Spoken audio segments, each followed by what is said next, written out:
Did you know a tailor once declared himself king of God's kingdom on earth and turned an entire city into a living nightmare? In 1534, a group of radical Anabaptists seized the German city of Münster. Anyone who refused to be rebaptized was thrown out into the freezing winter cold. Then a 25-year-old tailor named Jan van Leyden took control. He declared himself the divinely appointed king of the New Jerusalem. He made polygamy mandatory. He seized private property. He ordered executions for anyone who questioned him. Then the siege began. The surrounding armies cut off all food.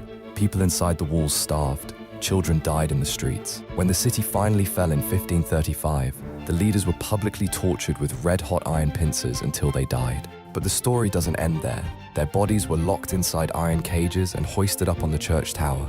They are still there today. 500 years later, you can still look up and see them.